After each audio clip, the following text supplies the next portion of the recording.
तर मंडळी, आज मी बाजारातून येताना दोडकं घेऊन आले होते. दोडक्याची तर मी भाजी बनवली आणि आपण काय करतो, दोडकं सोलल्यानंतर जे दोडक्याचं साल असतं ना, ते सहसा फेकून देतो. तर ते फेकून न देता त्याची चटणी कशी बनवतात, ते तुम्हाला आज मी दाखवणार आहे. तर चला बघूया. मिक्सरच्या भांड्यात खोबरं, हे दोडक्याचं साल, मिरची आणि आवळा घेणार आहे मी, थोडेसे तीळ आणि चवीपुरतं मीठ. सो चटणी बनवून झालेली आहे.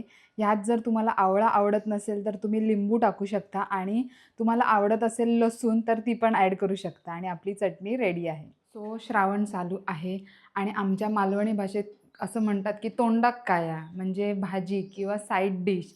तर त्यासाठी इथे काकीने आज कोथिंबीर वडी बनवलेली आहे आणि खूप दिवसांनी ना आम्ही नाश्त्याला पुरणपोळीचा बेत केलेला. सो सकाळीच सकाळी आम्ही पुरणपोळ्या केल्या आणि त्या थोड्या राहिलेल्या बनवायच्या. तो आम्ही आता त्या बनवून घेतोय.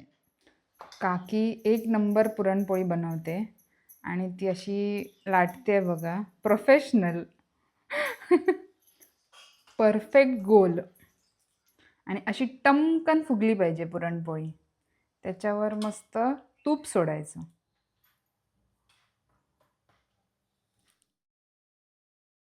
पूर्वीची माणसं ना असं म्हणायची की ज्याला पुरणपोळी बनवता येते ना ती खरी सुगरण. हो ना काकी?